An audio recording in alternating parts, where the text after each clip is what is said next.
Uma boa noite a todos. É um prazer, uma satisfação. Fazia tempo que eu não vinha mais, já estava com saudade de estar aqui nessa casa conversando com vocês. E hoje eu quero conversar um pouquinho sobre o tema o retorno ao mundo espiritual. Na verdade, eu vou conversar sobre o passamento, aquele momento do desencarne, vamos dizer a morte, como se fala. Só que eu não quis, já para não assustar, né? Eu botei o retorno ao mundo espiritual, porque nós temos dificuldade de falar sobre a morte, de encarar, nos assusta, né? Mas é importante. Eu sempre reforço que é muito importante falarmos da morte, até para compreendermos a vida, para entendermos, estarmos aqui, para dar significado à nossa existência, dar significado àqueles que estão junto a nós, tudo que passamos. Então, nos traz muitas respostas, se nós formos estudar e compreender esse processo. Então, eu rogo que o amor do Mestre Jesus possa estar envolvendo a cada um de nós aqui neste momento e que nós possamos sentir esse amor nos amparando e nos fortalecendo. Falar sobre o momento da morte, o momento do desencarne é algo que nos assusta, né? Nos traz medo, porque nós não compreendemos. E todos nós, eu vou dizer, viu? Se quem não sabe, eu vou dizer, não é a primeira vez que nós vamos desencarnar nessa, né? Não, o nosso primeiro desencarne não vai ser nessa vida, tá? Nessa reencarnação, nós já passamos por muitos. Mas o que que acontece? Nós esquecemos. Mas nós temos uma intuição. A gente tem uma intuição de que muitas coisas nós passamos. E talvez essa intuição de momentos difíceis que nós passamos em outros desencarne, é o que muitas vezes nos traz esse medo. Por isso é importante compreender como agir e o que podemos fazer para não ter esse sofrimento no momento do desencarne. E muitos acham que eu acredito na vida futura, então eu acreditando na vida futura, eu não vou ter medo e nem vou ter problema com a morte, com o desencarne. Não é assim. Não é assim. Mesmo quem acredita na vida futura, quem acredita que nada termina ali com a morte, a não ser o corpo físico, sente essa insegurança, sente essa dúvida. Acreditar na vida futura não exclui as apreensões que nós temos dessa passagem, desta para outra vida. E muitos não temem a morte em si, mas aquele momento. Será que nós sofremos? Será que não sofremos? O que será que acontece? Será que é assustador? Para onde eu vou? Quem vai estar comigo? Eu vou estar sozinha? Então surgem, e por isso muitas pessoas se inquietam com este momento. E principalmente porque nós observamos que muitas pessoas, muitos moribundos, como dizem, aqueles que estão próximos ao desencarne, nós percebemos a diferença. Uns é uma paz, é uma tranquilidade, é uma serenidade. Outros é uma agitação, é uma agonia, é um sofrimento. E isso nos assusta. Qual vai ser o meu momento? Como vai ser o meu momento? Será que eu vou sofrer? Será que eu não vou sofrer? Até o tipo do desencarne. Nós podemos perceber, nós não desencarnamos todo mundo da mesma maneira. Nós não desencarnamos. Cada um desencarna de uma maneira. E isso também não é por acaso. Também não é por acaso e também gera angústia quando nós percebemos alguém que desencarnou de uma forma muito sofrida, muito violenta, isso também nos choca. Então, mas quem poderá esclarecer isso para nós? Quem pode tirar essa dúvida nossa? Quem pode vir nos esclarecer sobre isso? Eu posso dizer que os espíritos que já fizeram essa passagem, que estão no mundo espiritual. E tem pessoas que vão dizer, mas quem morreu nunca veio contar. Eu já ouvi isso. Não, quem foi nunca voltou. A hora que alguém for e voltar, eu vou acreditar. Vieram muitos. A doutrina espírita é baseada na informação de espíritos que já estavam no mundo espiritual e mandaram essas informações. Só que não nos convém muitas vezes aceitar, porque eles não vêm dizer aquilo que eu quero ouvir. Eles não vêm dizer nada para instigar o meu ego ou para de acordo com o que eu penso e o que eu quero. Então, às vezes é conveniente, não, eu não acredito. Agora, se falar aquilo que eu quero ouvir, daí eu vou acreditar. Então, os espíritos vieram, sim, trouxeram muitas informações, e a doutrina espírita é rica dessas informações. Tudo que nós temos de dúvida sobre o mundo espiritual, como vai ser, o que é ser espírito, como desencarna, o que acontece com o espírito no momento do sono, como é criado o espírito, a sua caminhada evolutiva, tudo isso nós temos resposta nos livros. Tudo, mas nós temos que buscar esse conhecimento. Então, a doutrina espírita vai trazer essas informações. E muitos acham que a ciência e a religião, algumas religiões vão trazer. Mas como que vão trazer se não acreditam? Tem religiões que não acreditam na reencarnação, não acreditam na sobrevivência do espírito. Muitos da ciência ainda não aceitam também as coisas espirituais. Agora já estão mudando, mas muitos não aceitam. Então, como é que eles vão esclarecer algo, vão falar algo que eles não compreendem, não entendem e não aceitam? Porque eles não compreendem esse processo, essas leis que regem a matéria e o mundo espiritual. Quem conhece, quem tem essas informações, é o espiritismo. Através dos próprios espíritos que já fizeram essa passagem. Então, eles vêm contar. Tem livros do Chico Xavier, cartas psicografadas dele, riquíssimas de informações sobre este momento. E Kardec, né, que conversava com os espíritos e buscava muitas informações para nós, na pergunta 149, ele pergunta aos espíritos, e não era qualquer espírito, os espíritos eram espíritos superiores, que tinham conhecimento, que sabiam o que estavam falando. Kardec pergunta o que torna a alma no momento do desencarne. O que acontece com o espírito no momento do desencarne? E eles respondem, volta a ser espírito. Retorna para o mundo espiritual de onde saiu momentaneamente. Simples assim. Simples. Volta a ser espírito. Pronto, ponto final. Nós voltamos para a nossa casa. É isso. De onde nós saímos momentaneamente, não definitivamente. E na pergunta 154, a separação da alma e do corpo é dolorosa? Isso nos instiga muita curiosidade, né? Se esse momento é doloroso ou não. E os espíritos respondem, não. O corpo sofre frequentemente mais durante a vida que no momento da morte. Nesta, a alma não toma parte.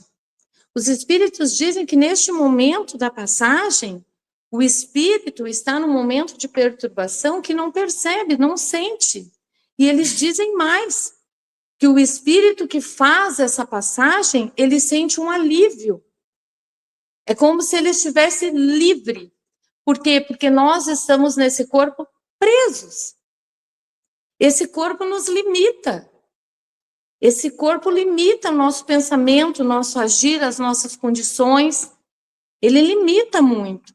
Então, quando nós retornamos para o mundo espiritual, nós retornamos para casa. Então, amplia as nossas percepções. Então, esse fardo que o espírito carrega é um alívio. E os espíritos relatam isso, é um alívio largar este corpo. Só que nós não queremos largar o corpo quando estamos encarnados, porque nós nos entendemos este corpo. Eu sou esse corpo, então eu não quero largar esse corpo. Mas quando se tem esse conhecimento, se percebe que é um alívio voltar para casa. Aí na pergunta 163, Kardec pergunta, a alma, deixando o corpo, tem imediata consciência de si mesmo? Desencarnou e, já percebe, sou o espírito, desencarnei, voltei para o mundo espiritual, acabou a minha reencarnação, acabou o meu projeto, estou de volta para casa. Será que tem essa percepção? Será que é assim tão rápido? E os espíritos respondem: consciência imediata não é bem o termo. O espírito passa por um momento de perturbação. E mais, em todos os casos de desencarne, a separação da alma e do corpo é seguida de um tempo de perturbação. Ou seja, todos nós, quando desencarnarmos, vamos passar por esse estado de perturbação, que é um estado de quem sofreu algo emocional ou físico e se encontra perturbado. Então, todos nós vamos passar por isso. Todos. Mas há diferenças? Há. E Kardec pergunta: todos os espíritos experimentam no mesmo grau, ou seja, na mesma intensidade e mesmo tempo de duração, essa perturbação que segue após o desencarne? Ou seja, é o mesmo tempo, o espírito fica lá nesse momento de perturbação? E eles respondem: não, não é ao mesmo tempo. Isso depende da elevação de cada um. Essa perturbação, esse momento de perturbação pode levar horas, dias, meses e anos. Muitos anos.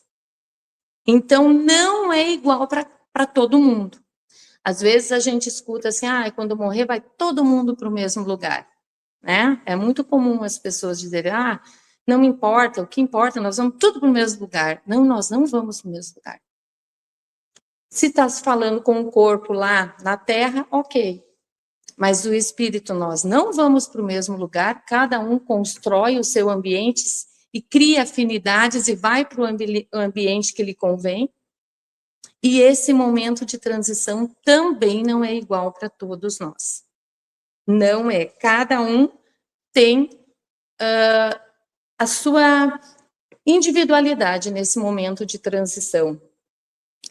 Mas o que seria essa perturbação? O espírito fica perturbado. Fica perturbado em que sentido ele fica perturbado? E os espíritos respondem: por ocasião da morte, tudo a princípio é muito confuso. É muito confuso. De algum tempo o espírito precisa para ter conhecimento de si mesmo. Então, não é desencarnou, acordou, estou no mundo espiritual, não. Precisa de um tempo. No momento é muito confuso. O espírito se acha assim como aturdido, atordoado. Quando se tem um sono muito longo e acorda assim: onde eu estou? O que eu estou fazendo? Por que eu estou dormindo? O que houve? O que aconteceu? Às vezes acontece com a gente assim aqui, a mesma coisa acontece com o espírito lá. Parece que ele acordou de um sono. Onde é que eu estou? O que eu estou fazendo aqui? Por que eu estou aqui? Então, há esse momento. A lucidez das ideias e da memória leva um tempo para voltar, até que se conclua definitivamente essa separação. Mas esse despertar é bem diferente segundo os indivíduos, bem diferentes. Para uns, como eu já falei, é prazeroso, é paz, é tranquilo. Para outros é como se fosse um pesadelo terrível, de perturbação, de agonia, de sofrimento, de dor, e para outros não. E eles dizem também que é muito variável esse tempo que segue a morte. Pode ser de horas, de meses, de anos. Mas todo mundo passa por esse momento. Tem um livro que é do irmão X, acho que é Contos e Apólogos, que fala de um desencarne, de um homem que desencarnou. E ele, quando ele acordou no mundo espiritual, ele pensou na família e já foi para a casa dele. Aí, quando ele chegou lá na casa dele, estavam o filho conversando com a empregada lá, e ele foi direto procurar a esposa. E quando ele chegou no quarto, a esposa estava chorando muito, e ele chamava eles pelos nomes e ninguém ouvia. E ela se arrumando, chorosa, indo para algum lugar com flores. E ele foi acompanhando ela. Aí, quando ele viu, ela estava entrando no cemitério, e ele entrou junto. E quando ele entrou junto, ele viu o túmulo dele. Aí ele se deu conta que ele tinha desencarnado e ele viu a data no túmulo, já tinha se passado 6 meses. Aí que ele despertou. E no livro Céu e Inferno, há relatos de espíritos que ficam 2 horas. Eles acompanham o velório depois e escutam tudo o que a gente fica falando lá no velório. Por isso que a gente tem que estar lá orando e cuidando o que se fala. Estava lá acompanhando. Então, isso varia muito, muito, esse tempo é variável. E o que eles dizem? Que essa perturbação apresenta circunstâncias especiais por 2 motivos. 2 motivos que geram essas diferenças, que é de acordo com os caracteres individuais de cada um, como viveu aqui moralmente o espírito. Isso é um dos motivos que influencia esse tempo de duração e como vai ser esse tempo de perturbação, e principalmente com o gênero de morte, de desencarne. Sim, conforme nós desencarnamos, vai influenciar, sim, no despertar do mundo espiritual. Os espíritos nos falam das mortes violentas, as mortes por acidentes, por ferimento, por suicídio. O espírito é surpreendido. Ele é surpreendido e se espanta. Não acredita que morreu, sustenta a ideia de que está vivo, que o espírito que ele não morreu. Por quê? Porque ele enxerga o corpo dele, ele se vê, ele enxerga o corpo, mas não consegue compreender como é que o corpo está ali, ele está aqui. Então ele quer voltar para o corpo. E essa brusca mudança, assim, causa bem esse estado de perturbação. Bem esse estado de perturbação. Para ele, muitos que são materialistas, que acreditam que a morte é o fim, daí desencarna e vê que não é o fim, também se assustam. Mas como eu morri, se eu estou vendo, se eu estou me enxergando, então isso causa perturbação, principalmente de forma assim, né, de forma brutal e inesperada. Então, o espírito se acerca das pessoas que conhecia, normalmente vai para a família, se aproxima dos familiares, chama, não é ouvido, ninguém responde. Porque imagina, vamos supor quem desencarna num acidente, está lá no seu carro, dirigindo o seu carro, escutando uma música, indo para o trabalho, pensando num monte de coisa para fazer, de repente, acorda, aonde eu estava, mas eu estava indo para o trabalho, mas eu tinha que fazer isso. Então, gera muita confusão, muita. E quem trabalha em mesa mediúnica vê que é muito comum os espíritos virem e dizer, não, eu estou num pesadelo, eu estou num pesadelo. Ou então eu enlouqueci, porque eu vejo a minha família, eu falo com a minha família, eu chamo por eles, mas eles não me ouvem. Eles acreditam estar num pesadelo e não conseguem acordar, outros pensam que estão loucos. Então, essas mortes violentas, acontece muito isso. Por quê? Porque é repentino. É repentino. Tem gente que estava indo na padaria, dá um assalto, leva um tiro, bala perdida, desencarna. Mas estava indo para a padaria, estava... Até compreender o processo, é um momento de perturbação mesmo. Até conectar, até compreender, não é fácil. E também tem a morte natural ou por doenças. Essa já é uma forma mais tranquila, porque quando vai envelhecendo, o fluido vital vai se esgotando, é como se diz uma vela que vai apagando. Então a pessoa já vai se preparando para o retorno. E quem convive com pessoas idosas nesse momento percebe que muitas vezes eles começam a falar com os entes queridos que retornaram ao mundo espiritual antes deles, dos tempos deles, chamam pelas pessoas, conversam com elas. Tem até momentos que eles olham e dizem, mas está tudo tão diferente, a minha casa está tão diferente, está estranho, não era assim. Porque eles estão já em transição do lado de lá e do lado de cá. Então, é uma morte mais tranquila, se vai percebendo isso.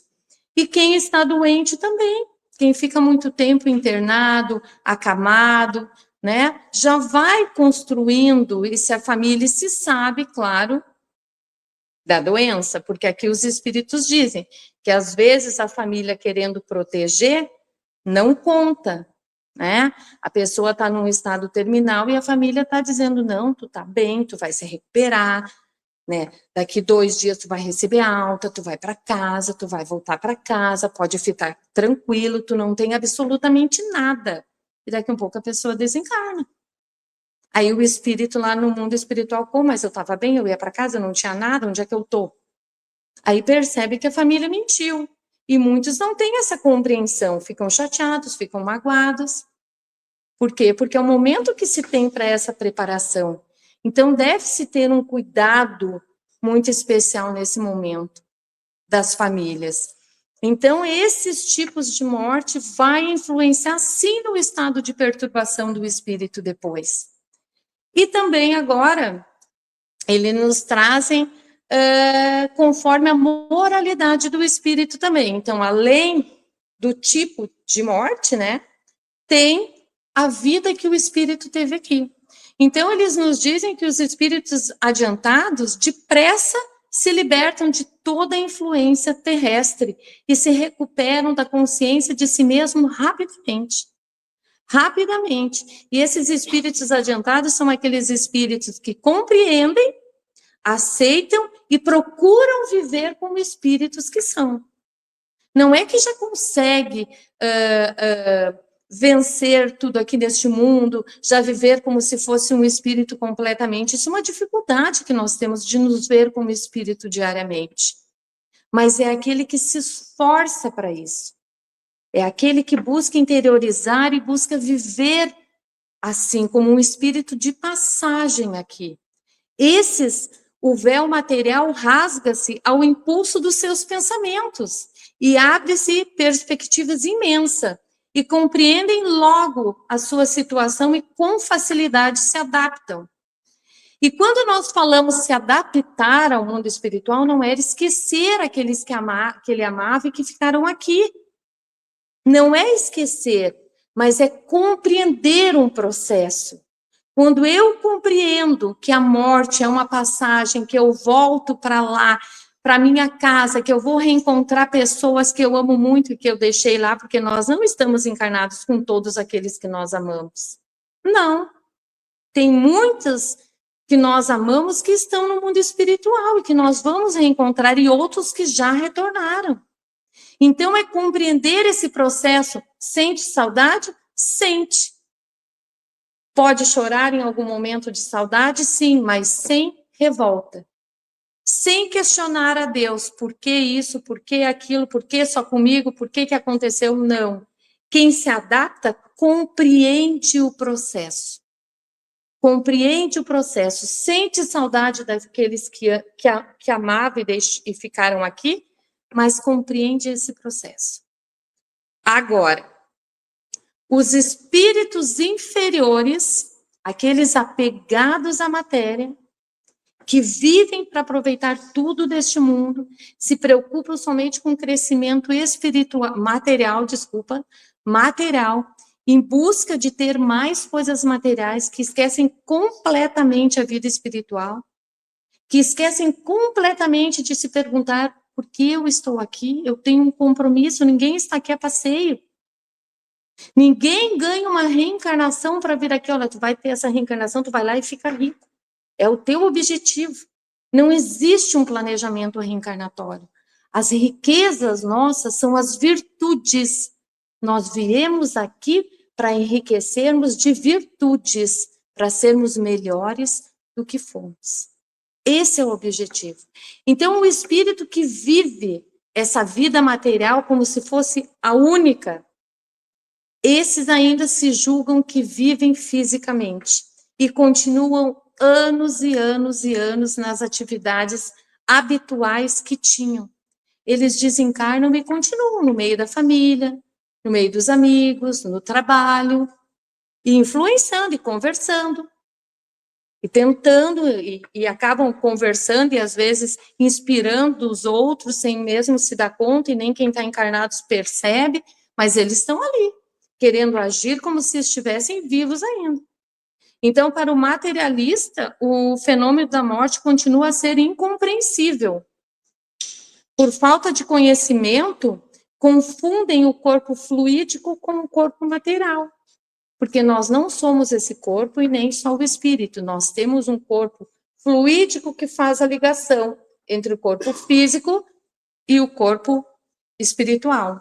Por quê? Porque o corpo físico é muito matéria e o espiritual é muito sutil, então eles não conseguem se ligar. Então, o intermediário é como se nós tivéssemos uma capa que faz a ligação. E quando nós desencarnamos, nós deixamos o corpo físico, mas nós ficamos com o nosso perispírito, envolvendo o espírito. E ele é uma cópia, o corpo físico é uma cópia do nosso perispírito. Então, quando nós deixamos o corpo físico, nós olhamos para o perispírito, quanto mais materialista, mais denso é o perispírito, o espírito se acha vivo. Não, mas eu estou com o meu corpo aqui, eu estou me vendo? Então, ele se acha vivo e não aceita o desencarne. E muitas vezes tenta voltar para o corpo físico. E isso causa um sofrimento. É um sofrimento grandioso. Por isso a importância de orarmos por aqueles nossos entes queridos que já foram para o mundo espiritual. A nossa oração é um conforto grandioso para eles. Acalma. Por quê? Porque eles estão próximos a nós. Se nós despertarmos no mundo espiritual e não enxergarmos ninguém, quem é que nós vamos pensar? Na nossa família, naqueles que nós amamos. E automaticamente nós vamos para junto deles. Então, por isso a importância dessa compreensão também para ajudarmos não só o nosso momento de desencarne, mas aqueles dos nossos entes queridos, amigos, conhecidos que passaram por isso. Porque o choro, a lamúria, o desespero é doloroso para quem fica, mas é muito doloroso também para quem parte. Porque além de estar nesse momento de perturbação, ainda sente o chamado dos familiares, o desespero, e não consegue auxiliar. Ele não consegue, neste momento, ele precisa de auxílio das orações. Por isso, a importância de compreender esse momento. Então, quanto mais inferior, mais apegado à matéria, mais intenso é o sofrimento e mais tempo dura também. E os espíritos, na pergunta 165, Kardec pergunta: o conhecimento do espiritismo, conhecer o espiritismo, exerce influência sobre a duração mais ou menos longa da perturbação? Então, se eu conheço o espiritismo, vai aliviar esse momento? Vai diminuir esse momento e tornar menos doloroso? E os espíritos respondem para ele: a influência, uma influência muito grande tem ter esse conhecimento. Tem uma influência grandiosa. Mas não é o mais importante. Saber é importante, mas agir na prática do bem é o que exerce maior influência. Então, só saber que nós somos espíritos e que vamos voltar para o mundo espiritual e continuar agindo da mesma maneira, não adianta nada. Nós temos que agir diferente, nós temos que agir no bem. Nós temos que interiorizar que somos espíritos e agir realmente como se estivéssemos aqui de passagem. Então, meus irmãos, sabendo que todos nós faremos essa transição, todos nós faremos essa viagem. Se tem uma viagem que nós não podemos cancelar e fugir, é essa.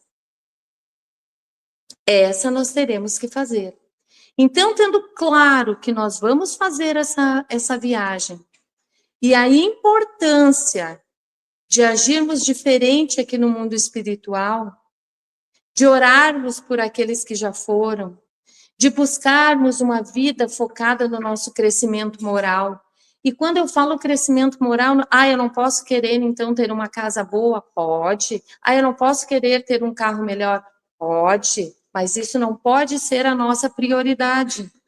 Isso não pode ser a nossa felicidade. Eu não posso botar minha felicidade em ter o carro, eu não vou levar o carro comigo. Eu ter um carro, não ter um carro, não vai fazer diferença o meu retorno para o mundo espiritual. Eu ter imensidão de terras e terras e terras e uma conta bancária enorme não vai fazer diferença no retorno para o mundo espiritual daquele que não tem nenhuma terra, daquele que não tem um centavo na conta do banco. Isso não vai fazer diferença. O que vai fazer diferença é os sentimentos, é as virtudes que cada um tem dentro de si. É o que eu fiz aqui de bem. Ah, eu não fiz o mal, mas também não fez o bem. O bem sem obras não serve para nada. Então, nós precisamos, é isso que importa. Então, sabendo que nós não somos eternos aqui, que nós estamos aqui de passagem, nós temos que começar a agir diferente para não ter esse sofrimento. Porque a escolha de sofrer ou não sofrer é de cada um de nós. Deus, o que Deus faz por nós? Nos manda o conhecimento. Ele nos manda um aviso. Olha, vocês vão fazer o desencarne, vocês vão voltar para cá. Pode ser sofrido ou não. Depende de cada um de vocês. E ainda nos diz exatamente o que a gente faz que vai gerar sofrimento e o que nós temos que fazer para não ter sofrimento. E nós ainda insistimos no sofrimento. E muitas vezes ainda achamos Deus injusto, que não nos ampara, que não nos protege, que não cuida de nós. Mas nós temos que fazer a nossa parte. Cada um tem que fazer a sua parte. Então vamos procurar viver uma vida mais espiritual, auxiliar mais o próximo, buscar mais as verdades do conhecimento. Mas eu vou buscar o conhecimento para colocar em prática, porque se eu vou lá buscar o conhecimento para deixar guardado e agir como aquele outro que não tem conhecimento, eu estou perdendo tempo. E outra coisa que é muito comum e que os espíritos relatam nos livros, o desperdício do tempo, aqui quando estavam encarnados, e retornam para o mundo espiritual. O arrependimento é grandioso do tempo desperdiçado, das oportunidades que deixaram passar. E se arrependem muito, muito e muito. Então, meus irmãos, era isso que eu tinha para conversar com vocês nessa noite, sobre esse momento nosso de retorno para o nosso lar, que todos nós faremos, e que pode ser tranquilo, ou pode ser sofrido, né? E que buscamos interiorizar isso e trabalhar para não termos esse sofrimento e agirmos também no auxílio daqueles irmãos que fazem esse retorno para o mundo espiritual antes de nós. Nós podemos muito auxiliá-los e aliviar esse sofrimento também. Que o amor de Deus possa estar envolvendo cada um de vocês. Muito obrigada pela atenção.